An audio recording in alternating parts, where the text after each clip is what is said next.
jẹ́ kí a gbàdúrà. Bàbá mímọ́ alágbára jùlọ, a dúpẹ́ lọ́wọ́ rẹ fún àkókò oore ọ̀fẹ́ ńlá yìí tẹ́ tún yọ̀ǹda fún wa láti lè gbọ́ ọ̀rọ̀ rẹ. A dúpẹ́ fún àánú tá à ń rí gbà. A dúpẹ́ fún ọwọ́ agbára rẹ tó ń gbé wa ró ní gbogbo ìgbà. Ọlọ́run gbọ́ ọpẹ́ kó gba ìyìn wa. Kí a gbàdúrà Olúwa o. Bí a ti ń lọ nínú ọ̀rọ̀ náà, a gbà ládùúrà ṣí wa lójú ẹ̀mí. Fún wa ní oore ọ̀fẹ́ láti lè fi ayé wa fún ọ. Aláàlè ṣiṣẹ́ náà tẹ́ fẹ́ ṣe inú ayé wa nínú ọ̀rọ̀ yìí. Èyí la fi ìgbàgbọ́ béèrè nípasẹ̀ Jésù Kristi Olúwa wa.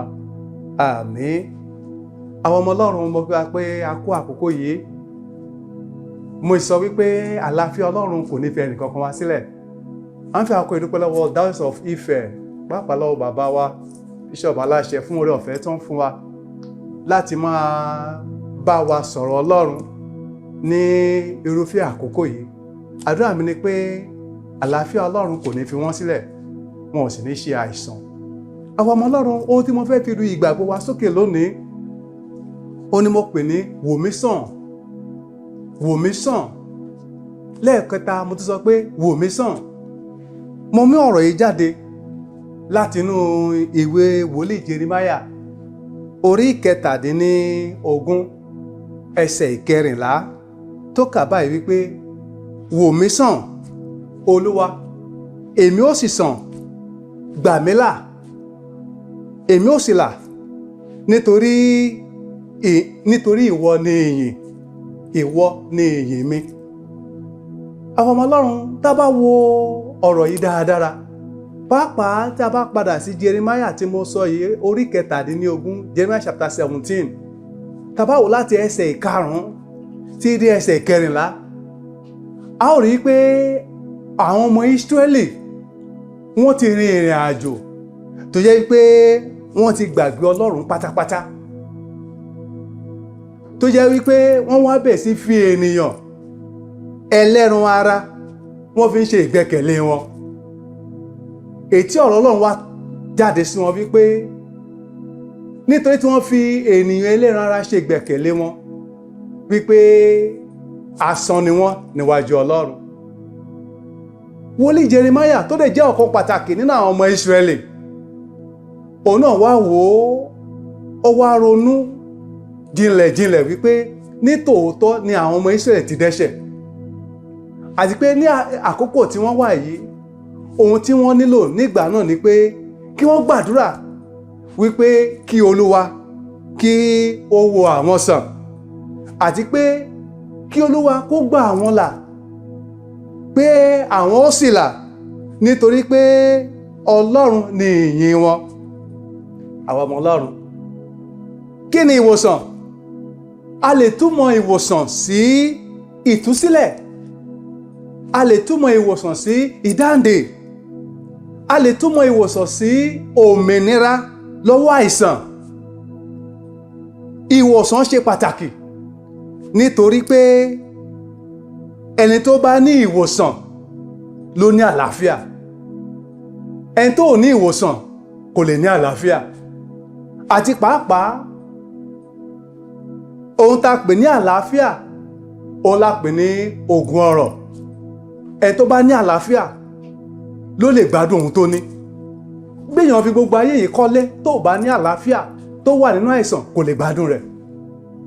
Béèyàn dẹ̀ fi béèyàn kàwé tí ò bá ní àlàáfíà, kò lè gbádùn ìwé tó kà tàbí àwọn àṣeyọrí ètò ṣe. Nítorí náà mo sọ nínú agbára Ọlọ́run fún wọn olùgbọ́ ọ̀rọ̀ yìí wípé níbikíbi tó ti ń ṣe àìsàn, Olúwa yóò wò ọ́ sàn lórúkọ Kristi.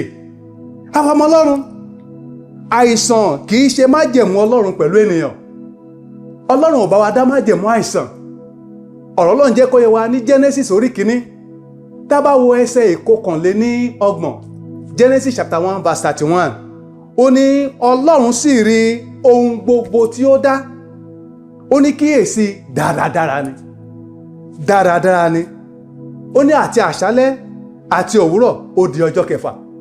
Bákan náà, nígbà tí wòlíì Jeremáyà nígbà tó tẹ̀síwájú, tá bá wo Jeremiah chapter 29 verse 11, Jeremiah orí ìkọkàndínlọ́gbọ̀n ẹsẹ̀ ìkọkànlá, gbọ́ ohun tí Ọlọ́run ní sí ọ, ìwọ olùgbọ́rọ̀ yìí lákòókò yìí. Ó ní, nítorí èmi mọ èrò tí mo rò sí yín ni Olúwa wí, àní èrò àlàáfíà, kìí ṣe fún ibi, ṣùgbọ́n láti fún yín ní ìgbà ìkẹyìn àti ìrètí. Eléyìí ni èrò tí Ọlọ́run ní sí ẹnì kọ̀ọ̀kan wa. Bákan náà, tá bá wo ohun tí ìwé wòlíì tá bá wo ohun tí Exodus orí 15 ẹsẹ̀ ìkẹrìndínlọ́gbọ̀n, Exodus chapter 15 verse 26, nígbà táwọn ọmọ Ísírẹ́lì tí wọ́n ti la òkun pupa já, tí wọ́n ti wá sí apá òkè, ohun tí ọ̀rọ̀ Ọlọ́run tó sọ fún wọn ni pé, ó ní ó sì wí pé, bí ìwọ bá tẹ́tí sílẹ̀ gidigidi sí ohùn Ọlọ́run Olúwa rẹ, tí ó bá sì ṣe èyí tí ó tọ́ ní ojú Olúwa rẹ, tí o bá sì fi etí sí òfin rẹ̀, tí o bá sì pa gbogbo àṣẹ rẹ̀ mọ́, gbọ́ dáradára, ó ní èmi kì yóò fi ọ̀kan nínú àrùn wọn nì tí mo mú wá sára àwọn ará Íjíbítì sí ọ lára, nítorí èmi ni Olúwa tó mú ọ lára dá. Ìlérí Ọlọ́run ni fún wa wípé ká wà ní òmìnira, ká wà ní àlàáfíà, kí a wà nínú ìfọ̀kànbalẹ̀. Bákan náà, alàgbà Jòhánù nígbà tó ń bá àwọn ènìyàn sọ̀rọ̀ nínú lẹ́tà rẹ̀, èpísítélì kẹta ti Jòhánù, tá bá wo ẹsẹ̀ kejì tó wà ńbẹ̀, ó ní, olùfẹ́, èmi ń gbàdúrà pé nínú ohun gbogbo kí ó lè máa dára fún ọ, kí ó sì máa wà ní ìlera, àní bí ó ti dára fún ọkàn rẹ. Eléyìí jẹ́ kó yé pé ó ṣeé ṣe ọkàn èèyàn lè ṣàìsàn, ara ènìyàn ó lè ṣàìsàn, àti bẹ́ẹ̀ bẹ́ẹ̀ lọ. Àwọn ẹsẹ̀ ọ̀rọ̀ Ọlọ́run tá a sáré wò yìí, ó fi hàn wá, ó sì jẹ́ kó dá wa lójú wípé ìfẹ́ Ọlọ́run sọ ni pé kí a borí àìsàn, ká wà ní àlàáfíà. Wòlíì Jeremiah ó wòye wípé àwọn ọmọ Ísírẹ́lì wọ́n ti kùnà, wọ́n sì ti dẹ́ṣẹ̀, àti pé Ọlọ́run pàápàá ti bínú sí wọn. Òun ló fi gbàdúrà yìí, nítorí pé àwọn ọmọ Ísírẹ́lì wọ́n ti tọ̀ àwọn ère àwọn òrìṣà, wọ́n ti tọ̀ wọ́n lẹ́yìn, wọ́n ti gbàgbé Ọlọ́run wọn. Ó sì kígbe lóhùn wípé, wò mí sàn Olúwa, èmi ó sì sàn, gbà mí là, èmi ó sì là. Tí a bá wo ayé lónìí dáradára, àwùjọ wa tàbí orílẹ̀-èdè tí a wà yìí, a ó rí dájú wípé à ń ṣe àìsàn. Àìsàn yìí ó pín sí oríṣiríṣi. Ó lè jẹ́ àìsàn ti ara, gẹ́gẹ́ bí mo ti sọ ṣáájú. Tá bá dẹ̀ wo Lúùkù orí 13 ẹsẹ̀ 10 síwájú, a rí arábìnrin kan bẹ̀ tó wà ní àìlera fún ọdún 18, ẹni tí Ọlọ́run tó wòsàn. Bákan náà, tá bá wo ìrètí Máàkù orí 5 láti ẹsẹ̀ 24, Mark chapter 5 from verse 34, a ó rí ọmọbìnrin Jáírù, ẹni tí Jésù Kristi tó ṣiṣẹ́ ìwòsàn nínú ayé rẹ̀. Bákan náà, tá bá wo ọba kejì orí 5 láti ẹsẹ̀ 1, a ó rí ìtàn arákùnrin kan tá pè ní jagunjagun Námánì. Òun náà ṣe àìsàn wípé adẹ́tẹ̀ ni, ṣùgbọ́n ó rí ìwòsàn gbà. Mo tún sọ láṣẹ nínú Kristi, bí o ti ń gbọ́rọ̀ yìí, agbára ìwòsàn kó máa wọnú ayé rẹ lọ. Ìkejì, ó lè jẹ́ àìlera ti ẹ̀mí, tàbí àìlera àìní ìgbàgbọ́ tó, tàbí àìlè gbàdúrà, tàbí àìlè ṣoore, àti bẹ́ẹ̀ bẹ́ẹ̀ lọ. Tá bá dẹ̀ wo ohun tí èpísítélì Paul sí ìjọ tó wà ní Galatia orí 5, tá bá wo ẹsẹ̀ 22 síwájú, ó sọ nípa àwọn èso ti ẹ̀mí. Táwọn èso ti ẹ̀mí bá ti sọ nínú ayé ènìyàn, èèyàn pàápàá ó ti jẹ́ aláìlera nínú ẹ̀mí. Pàápàá jùlọ lẹ́tà pàápàá jùlọ tá bá wo Hébérù orí 11 ẹsẹ̀ 6, ohun tí ọ̀rọ̀ Ọlọ́run sọ fún wa ni pé ó ní láìsí ìgbàgbọ́ a kò lè wo Ọlọ́run. tó téèyàn ò bá ní ìgbàgbọ́ ó ń ṣàìsàn. ìkẹta, ó lè jẹ́ àìlera ti ọrọ̀ ajé ètò mú ìyàn lọ́wọ́, pàápàá èyí tí orílẹ̀-èdè wa tó ń là kọjá lọ́wọ́lọ́wọ́ lákòókò yìí. tá bá wo ìwé ọba kejì orí kẹfà láti ẹsẹ̀ ìkarùndínlọ́gbọ̀n 2 Kings chapter 6 verse 25. tá bá wò síwájú a ó rí ìyàn ńlá ètò mú ní ilẹ̀ Samaria. jẹ́ pé nígbà tí ìyàn yìí mú, àwọn ènìyàn wọ́n bẹ̀rẹ̀ sí pa ọmọ ara wọn jẹ níbi tí ìyàn yìí tó mú dé. tá bá dé wo orílẹ̀-èdè wa lónìí, níbi tó orílẹ̀-èdè wa pàápàá níbi tí ìyàn mú dé báyìí, oríṣiríṣi àwọn ohun tá ò lè fẹnu sọ sínú afẹ́fẹ́ ló ń ṣẹlẹ̀ tí àwọn ènìyàn tí wọ́n sì ń hù níwà. ìwà bí Ọlọ́run ó wá gbòde kan. síwájú sí àìsàn àìlówó lọ́wọ́, àìríṣẹ́ṣe, àìsàn náà ni o. tá bá wo ọba kejì orí kẹrin ẹsẹ̀ kìíní sí ìkeje 2 Kings chapter 4 from verse 1. a sọ nípa obìnrin kan, ó ní wá bá wòlíì Èlíṣà, ó sọ fún pé wòlíì, ìránṣẹ́ rẹ ọkọ mi kú, àti pé àwọn onígbèsè ti dìde báyìí láti wá máa kó àwọn ọmọ òun. á bèèrè lọ́wọ́ rẹ̀ pé kí ló ní? ó láwọn ò ní kankan ju ìgò òróró kan lọ. àìní àìsàn ni. ó lè jẹ́ òmíràn, ó lè jẹ́ àìsàn àìtẹ́gbẹ́ tàbí àìsàn ìjákulẹ̀ nínú ẹ̀kọ́ gẹ́gẹ́ bí ọmọ Ọlọ́run, gẹ́gẹ́ bí ọmọ ilé ẹ̀kọ́. ó lè jẹ́ àìríṣẹ́ṣe, ẹni tó ti kàwé tó ti jáde tó ríṣẹ́ lọ́wọ́, àìsàn náà ni, àti bẹ́ẹ̀ bẹ́ẹ̀ lọ. Kíróníkà kejì orí kẹrin ẹsẹ̀ 9 sí 10 ó sọ nípa arákùnrin kan tí a pè ní Jábésì, ẹni tí ó pé òun pàápàá nígbà tó tẹ́gbẹ́ ó ké pe Ọlọ́run Ísírẹ́lì, Ọlọ́run sì gbọ́ àdúrà rẹ̀.